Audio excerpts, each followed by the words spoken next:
hi guys, and welcome to episode 52 of Re-examining the End Times through the lens of my 2024 book, The Threshold of Exile. I'm Marc Paladino, your host, and we're in for a ride today.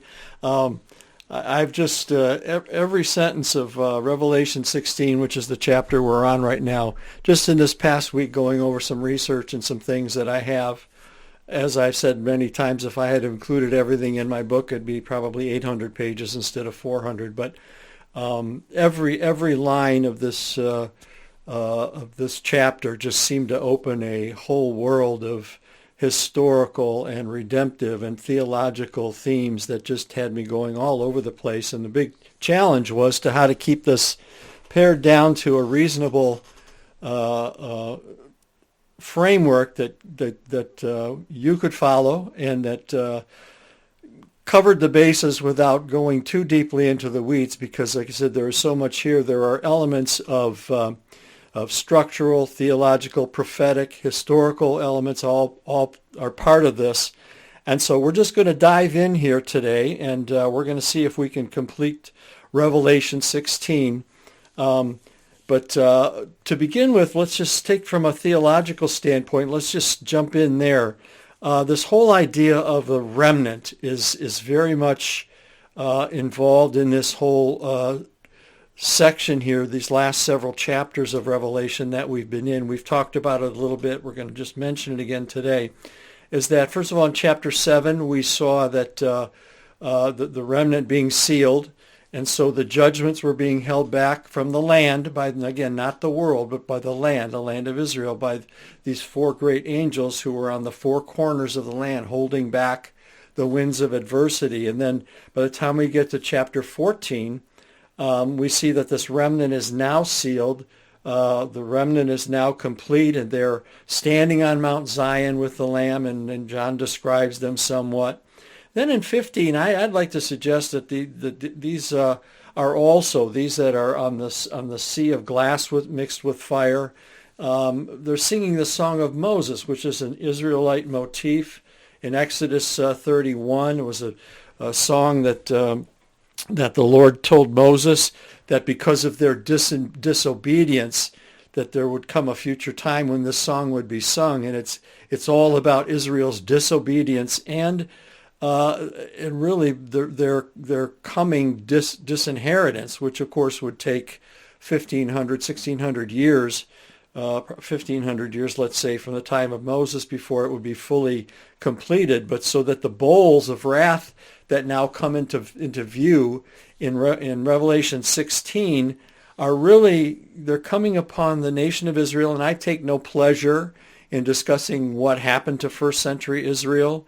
In terms of God visiting upon them his judgments for their violations of the covenant and his final disinheritance of them. Doesn't mean God hates Jews. It just means their national place of privilege was going to be destroyed in this first century at the hands of the Roman Empire. And so this disobedience now, this disinheritance is going to be completed. Now, another theological issue here that we need to examine here is that there was a prophesied, what we'd call an eschatological reversal that was inherent in Israel's future. What I mean by that is there's going to be, we're seeing a kind of, let's call it a rewind, if you will, of the things that God accomplished in them are now being withdrawn, and everything is working backwards. Things that were blessing are now curses. Things that they would enjoy are now judgments.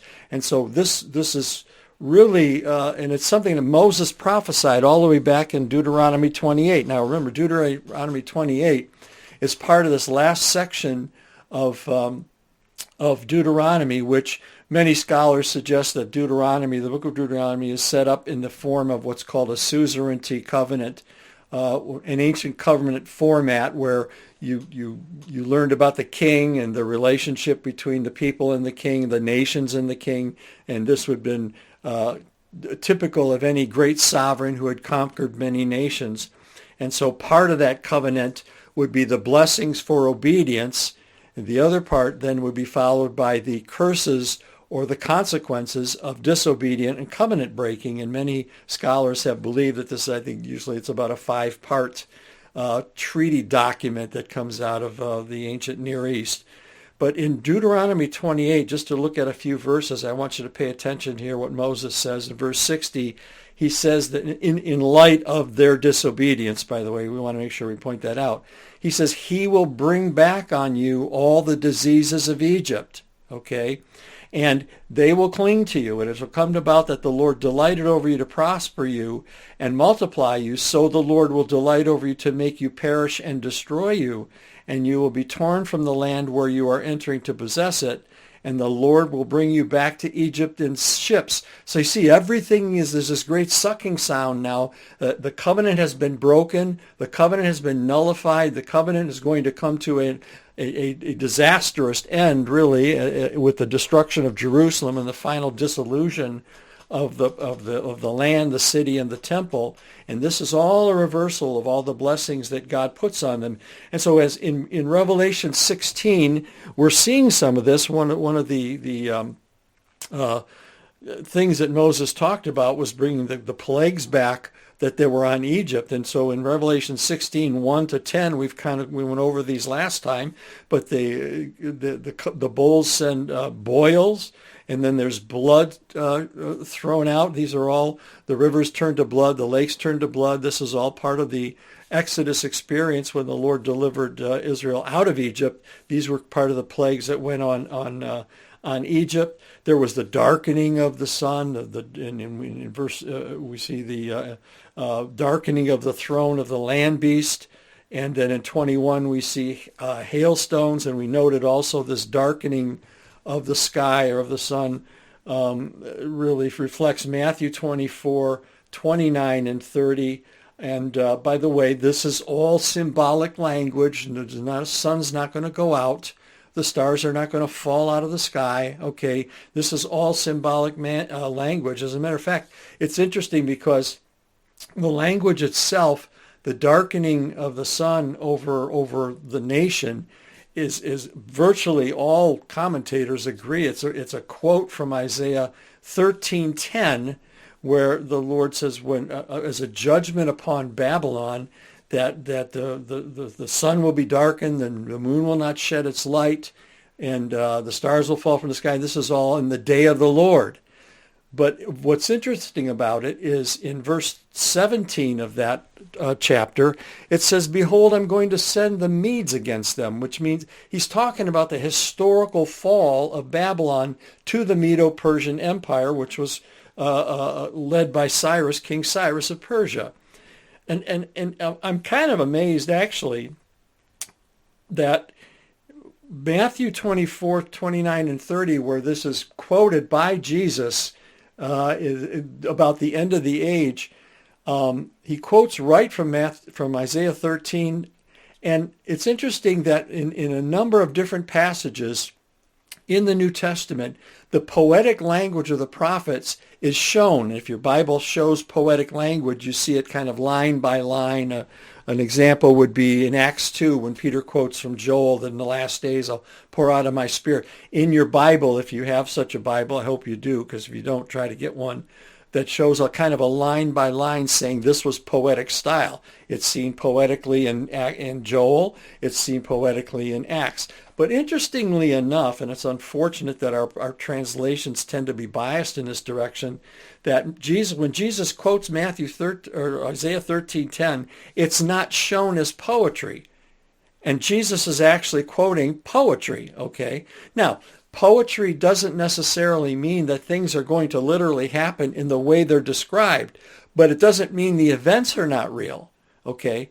But what Jesus is describing is he's describing, just like the fall of Babylon, he's describing the fall of Jerusalem, and he's using poetic language. He's not trying to describe real falling of a sun or atmospheric collapse or any kind of cosmological disturbance in that manner. He's talking very much in the same, he's talking about the dissolution of an empire, okay? And so this is all part of that. Now, as we continue on with this idea of the eschatological reversal, there's a liturgical element, which I think we introduced last time. And what we see through Revelation, not just in 16 alone, but actually through Revelation, there's probably much more to it than I'm going to give you, but I just want to give you a sample of it. In Revelation 15, which is just prior to the study that we're in right now, where we see the preparation of the staging of these bowls with this scene in heaven, we see angels who are attired in temple in their priestly garments. In Revelation 15:6, we're told that they're adorned in priestly attire. And so what's happening now is there's a liturgical element to this eschatological reversal. So if you look, for example, at Revelation 6:12 to 15, we're seeing this whole idea of decreation. Everything's collapsing, around and they're crying out, for mercy, and the mountains fall on us, and the sky was split open like a scroll, and all this other stuff is happening. This is decreation, but it reflects just the opposite against Israel's actual creation or formation as a new creation. Did you know, we may touch on this later, but did you know that if you go to the book of Exodus, and after Israel's been delivered and they go to Mount Sinai to receive the law, Moses goes up to the mountain. When he comes back down, and he's going to be given the instructions for the building of the tabernacle. Did you know that he spoke from Exodus 24 through the end of Exodus? God spoke to Moses, guess what? 7 times, okay? And piece by piece, he's being told how to construct the tabernacle and put it together. What God is doing is creating a habitation for himself in a sin-infested world, just like he had created the world originally and had to destroy it in Noah's day. Now he's starting with a new creation. We get new creation imagery as God speaks to Moses 7 times and gives him instructions on building this new creation, this tabernacle. And it's got a garden imagery on the veils and the temples and the gates and the edges. It all reflects back on Eden and the original creation.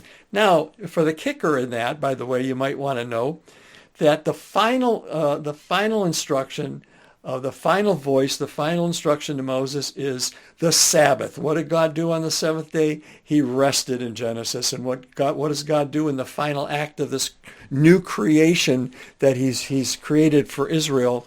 Is he commands rest. He commands the Sabbath. And so all this now is being reversed that we see in Revelation 16. We see this decreation. And even the lamb is seen in Revelation 6:16. And instead of this lamb as part of the temple ritual being a place where it is placed on the altar to forgive Israel's sins, now they're crying out, hide us from the wrath of the Lamb. So this Lamb that was supposed to be something for redemption and forgiveness for this people now becomes one who is bringing wrath. And by the way, in Revelation 6, Jesus is the one mounted on the white horse, not the Antichrist. Okay. Then we see in Revelation 8, we see incense. Incense is part of the temple ritual as well. And instead, again, it being an offering unto God at the Holy of Holies, we see that it is prayers of the saints, those who are following Jesus. And some scholars have noted that these are what's called imprecatory prayers for God to release his judgments so the saints can be freed from the oppression that they're suffering. In Revelation 8 and 9, we get trumpets. Trumpets are blown as part of the temple ritual, and these trumpets are bringing judgment upon the land. Now, finally, here in Revelation 16, we see bowls, and bowls was the final act of the temple ritual. The bowls of water or wine were poured out as a libation, as an offering, okay, before God. But now the reversal is seen again, because these bowls are not an offering of worship. They are being poured out as judgments upon, not the earth, upon the land, okay? And so this is all a complete eschatological reversal that's coming, unfortunately, on the land of Israel here at the time of the destruction of Jerusalem, where this whole disinheritance is happening and everything is being reversed. All the blessings that Moses promised and warned about are now becoming curses and judgments, okay? Jesus refers to some of these blessings that would now become judgments. And as he prophesies the destruction that would be coming upon the land in his own time, in their time, Jesus at Luke 12 is an amazing text, Luke 12:49 to 53, where we read that Jesus is here. He's recalibrating the expectations of his disciples who were thinking Messiah's presence would mean a victory over Rome and the establishment of the kingdom, and Israel would become the head of nations. And Jesus said, I have come to cast fire upon the land. And your translation probably says earth. He's not talking about the earth. Listen to the rest of the passage. I've come to cast fire upon the land, and how I wish it were already kindled. But I have a baptism to undergo, and how distressed I am until it is accomplished. That's his death. Do you suppose that I came to grant peace on the land? You see, he's feeding into the disciples' thinking. This is what he understands that they believe, that this Messiah's presence will ultimately bring peace. He says, no, it's not peace on the earth or peace on the land. He says, but I tell you, no, but rather division. From now on, 5 members in one household will be divided, 3 against 2, 2 against 3. They will be divided, father against son, son against father, mother against daughter-in-law, daughter against mother, and mother-in-law against daughter-in-law, and daughter-in-law against mother-in-law. He's quoting right from Micah 7:6, describing their times, what to expect, in the very same language as from Micah 7:6, where Micah is saying those are the conditions that will precede the Assyrian invasion over Israel. You see, and I've been trying to explain this, and the very fundamental premise of my book is the threshold of exile. Is Jesus and the disciples were extracting those prophecies and trying to let their own contemporary nation of Israel see that the things that were being prophesied in the Old Testament that brought about demise under Assyria, that brought about destruction under Nebuchadnezzar, were on the verge of happening again, and they did happen again. Matter of fact, the very same day of the year, Jerusalem fell under Nebuchadnezzar. The 9th of Av, Tisha B'Av, was the same day of the year they fell under Rome 600 years later.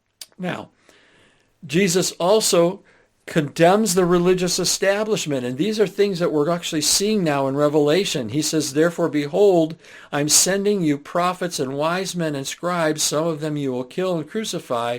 Some of them you will scourge in your synagogues and persecute from city to city, so that upon you may fall the guilt of all the righteous blood shed on the land, not the earth, shed on the land, okay?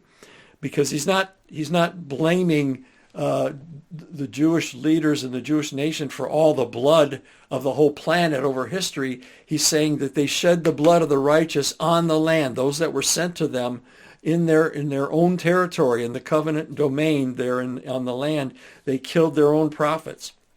And he says that from the blood of Abel, the first martyr, to the blood of Zechariah, and would have been the last book in the Jewish Bible. It's not the book 2 Chronicles would have been the last book in the Jewish Bible.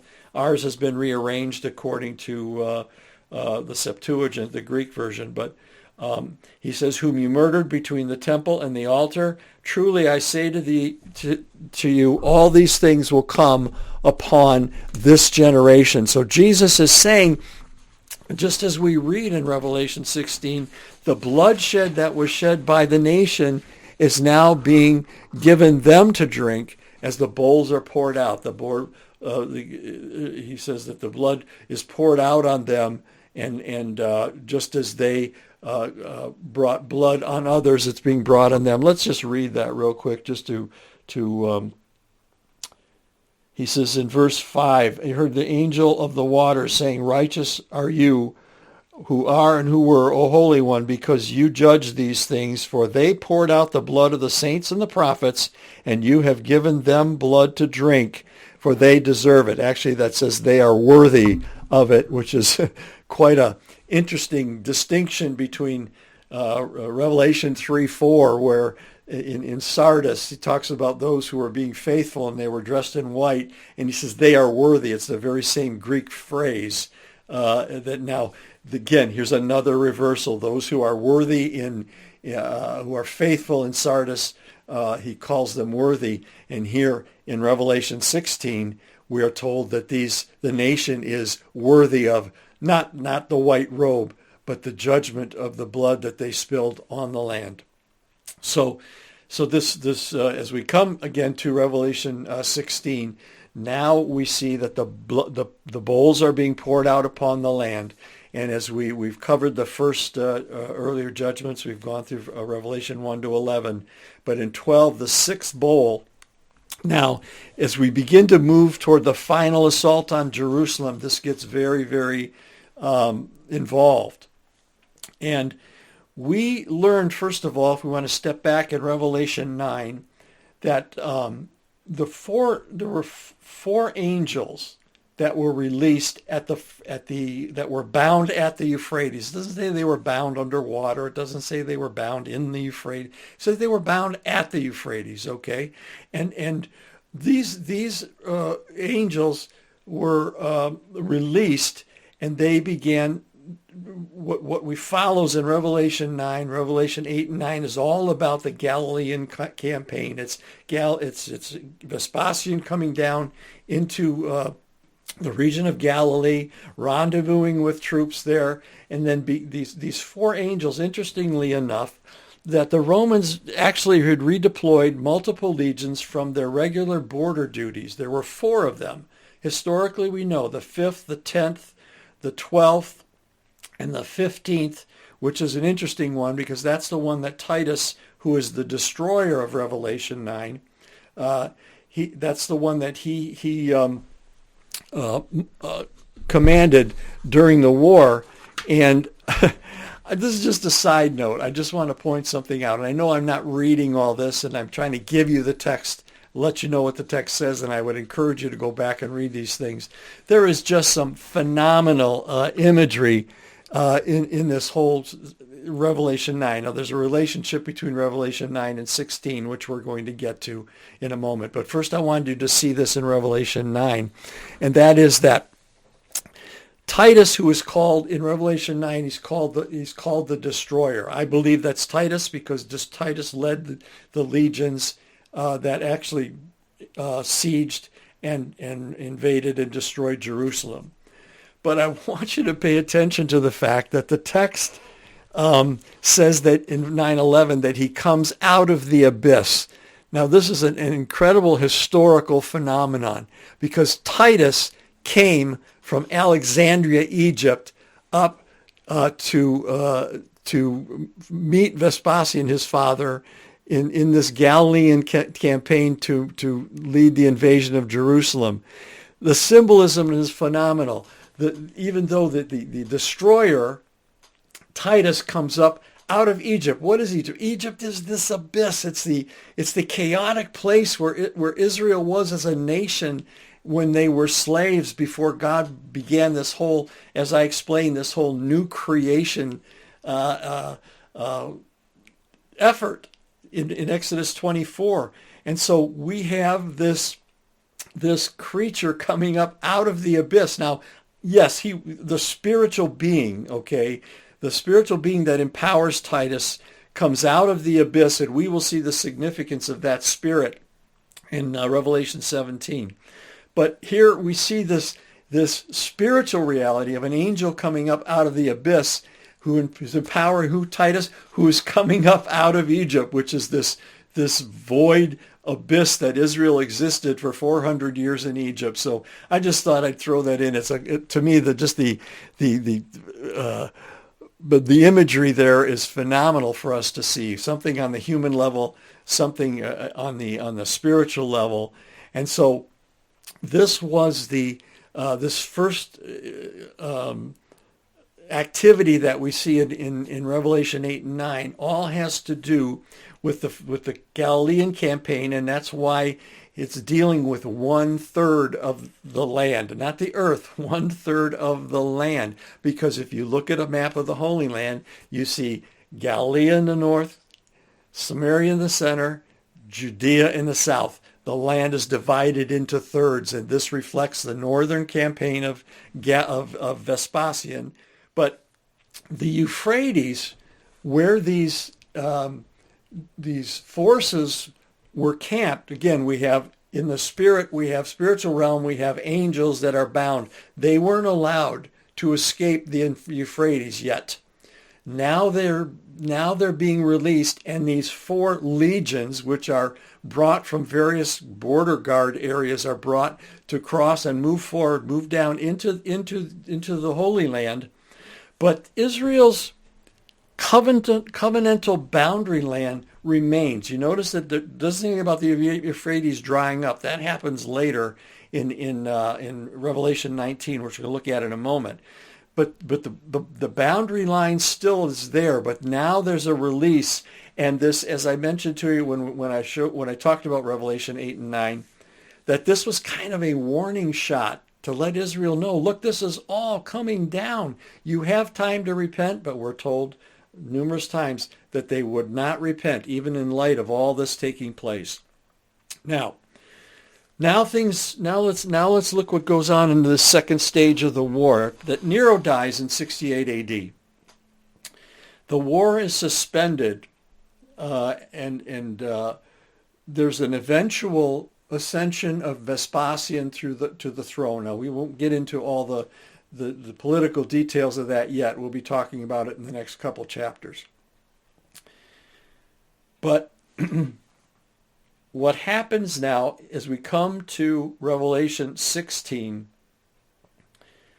is that Nero dies in the interim between what's going on in 9 and what's going on in 16. Nero dies, and we're actually going to see a little more of that in the next chapter.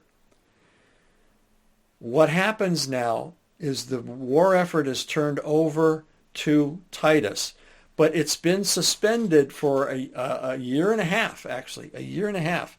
As a matter of fact, when the Jews, in 70 A.D., when the temple was actually destroyed and the city was invaded and the destruction actually occurred, that war was suspended because of all the political turmoil in Rome. And many Jews actually went to Jerusalem to celebrate the Passover in 70. Isn't it interesting that Paul mentions, is it 1 Thessalonians 5? For then they shall say peace and safety. The war has been suspended. Maybe everything's going to be okay. And a million of them go to Jerusalem to celebrate the Passover. We will talk more about that. But they then get shut in by the Roman army. And so here's what happens in Revelation 16:12. The Euphrates is dried up to prepare the way of the kings of the east. And 3 unclean spirits draw in additional forces. First of all, I'm going to suggest that this drying up of the Euphrates is not literal. It has a symbolic meaning. It has a theological meaning. That Euphrates is Israel's border. It's God's line that defined Israel's border, northeastern border. And again, we had these 4 horns. This is where God's power resided within this land. What happens when that border is dried up? More forces. That's why it says to make way for the kings of the east. Now, these are not the Chinese or the Russians or who knows what supposedly coming here in the last days. Historically, we know that there were additional auxiliary forces that came over from the Eastern Empire. A couple of them are even named in history. Emesa and Commagene. They were among auxiliary forces that were added to Titus's already huge army. And estimates are somewhere 50, 60,000 soldiers by the time all this was completed. But the significance of the border drying of Euphrates drying is this is it. Okay? The border of Israel is no more. The covenantal space is no more.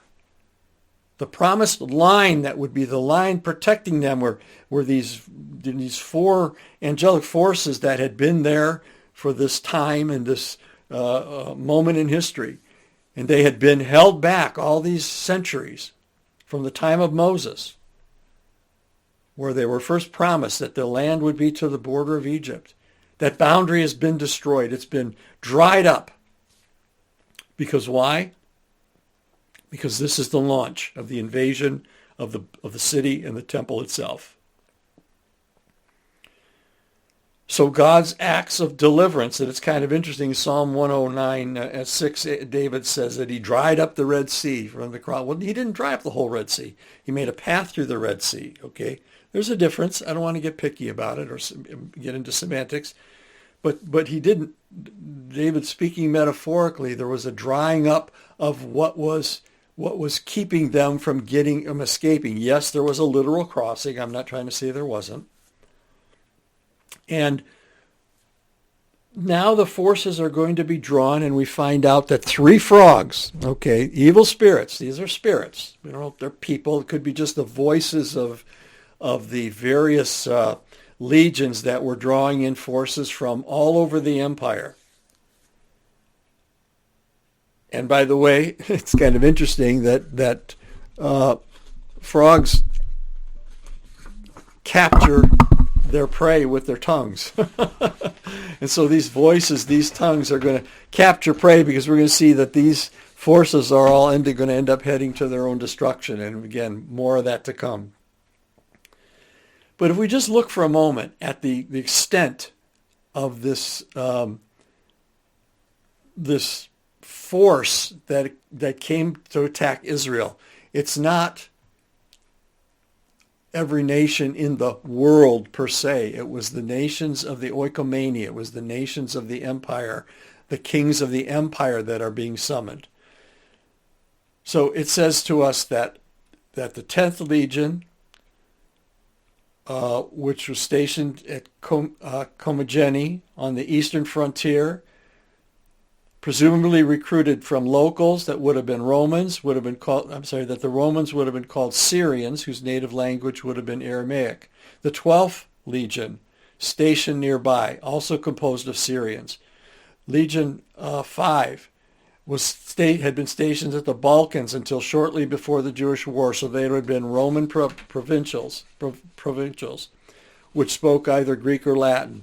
Legion 15 had been stationed elsewhere until shortly before the war, so they would have likely spoken Latin, recruited from the provincial inhabitants of Pannonia. So we see that these troops were multinational. It was from all over the empire.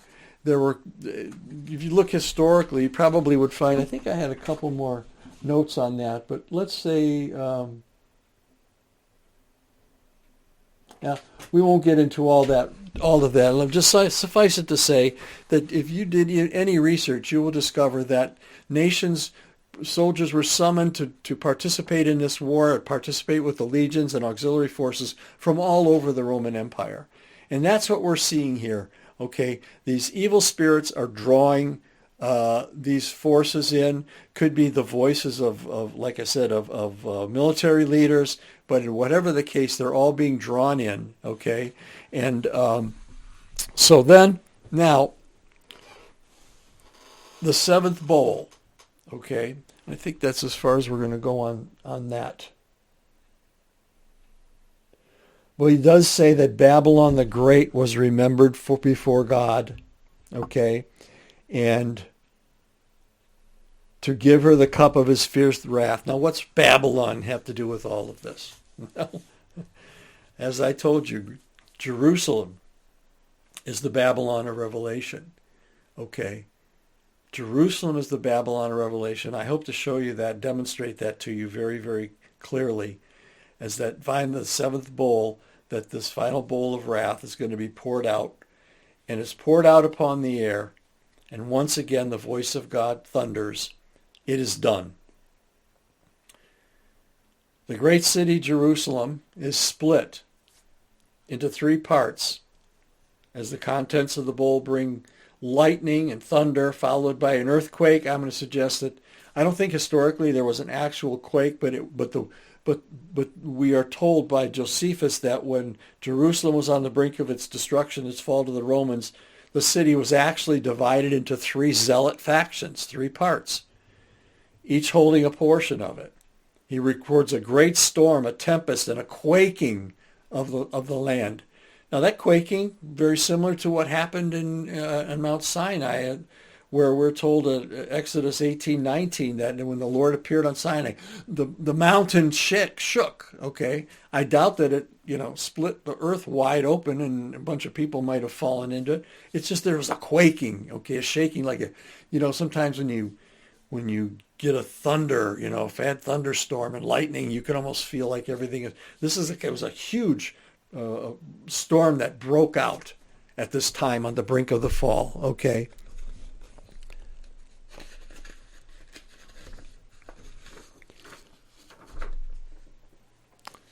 Then he speaks of hailstones. Again, this is a plague upon Egypt. What are these hailstones? Well, very interesting. He said, my New American Standard says they were 100 pounds each, about a talent. Okay. During the siege, the Romans had what were called ballistas. They were catapults, and historically Josephus records that they were catapulting these huge white boulders that weighed 75 to 85 pounds apiece over Jerusalem's walls, and people were being killed by them. Okay, matter of fact, at night they were white. Because they were white and they were more visible, they started actually painting them with a pitch or something to make them black so that at night when they heaved them over, they couldn't be seen. But whatever the case, their original color is white, and there's nothing but these are just huge hailstones being catapulted, big, huge stones being catapulted into the city. Some even suggest that because in the Jewish law of divorce, if the wife was an adulteress, she had to be stoned. Well, guess what? Jerusalem was Israel was God's former wife, and the Bible says that he divorced her. This was her stoning. Okay. Then it says the mountains and the islands, fled. Well, all he's telling us there was no place of refuge. Every place that could have been possibly a place of refuge was being destroyed. No place to hide. Cities of the nations of the land are falling. And it's very interesting that cities of the nations doesn't mean necessarily all over the world. It simply means that they could have been city-states right there in the land of Israel. Babylon the Great, as we said, is remembered before God. Now, but God never forgot about her. That's the Hebrew idea of God forgetting. It's not that God's capable of mentally forgetting or that he needs to remember. It's more than an intellectual activity of recalling things to mind. God never forgot Babylon or Revelation. The Hebraic notion of remembrance is not merely a mental activity, but it's action-based. God is now bringing to account the punishment for the sins of the city and the nations. So everything here appears to be first century Jerusalem. It's very much in line with what Moses said was going to happen, what Jesus said was going to happen. And so in Revelation 16 we have, now I'm going to go ahead and take this, we've got a little bit of time left, I'm going to continue this, that we've now come to the moment of reckoning, because in Revelation 16 and 16 we read,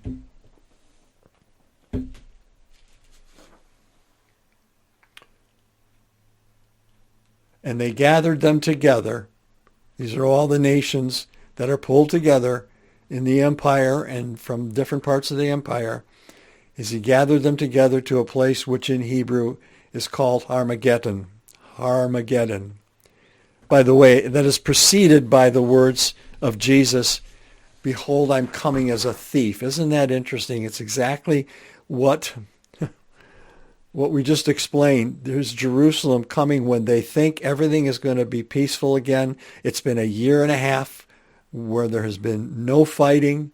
Suddenly what's going to happen? They're going to be shut up in Jerusalem like a trap, and the Lord is now going to come upon them in the armies that he has sent to destroy the city. And that's what Jesus actually told us in Matthew 22, 21, 22. He says he sent his armies and destroyed their city. Okay, and so we're just fulfilling his own words. So now the Roman generals and their armies are going to be assembling near Jerusalem, the mountainous area or the hill country around Jerusalem, and they're going to prepare for attack, these 4 great legions and their auxiliaries. Now, this gathering at Armageddon is kind of interesting, and I think we should take it, and we're going to knock it off here while we're here. The idea is that this is some place called Megiddo. There's no mountain Megiddo. Har means mountain or hill country, by the way, neither of which represents Megiddo or the land of Megiddo, which supposedly is the scene of this great final battle. Well, it's very interesting here. I'd like to point something out. I don't think any of that's true. I got something here from a Professor Robert Lungenbill, a PhD in the Department of Classical and Modern Languages at the University of Louisville.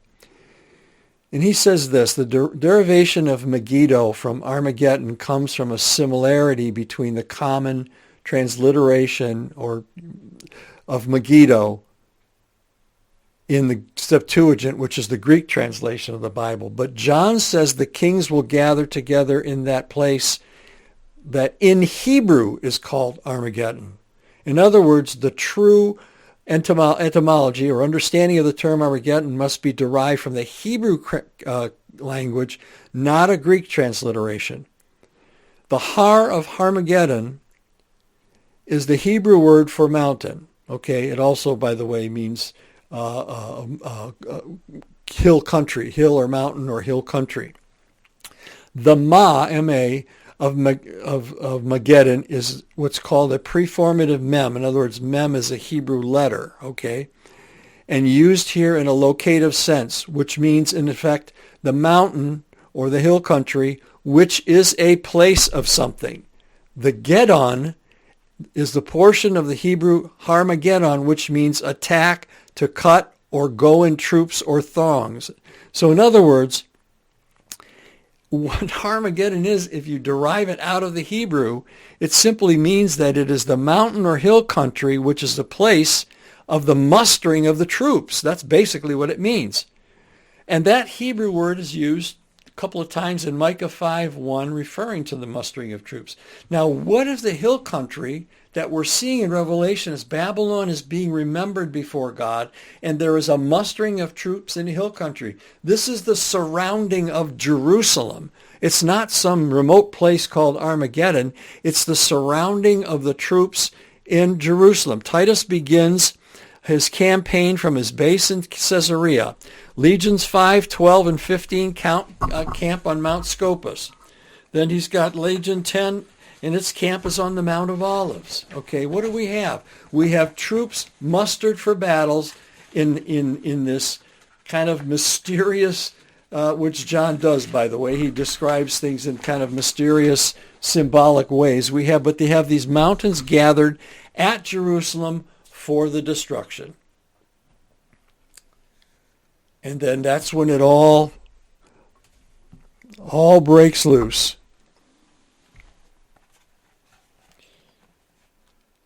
And then when this all takes place, what do we learn? The city is broken up into these zealot factions. The cities of the nations are falling. Babylon is remembered to give her the cup of the wine of his fierce wrath because they wouldn't drink the wine of the new covenant.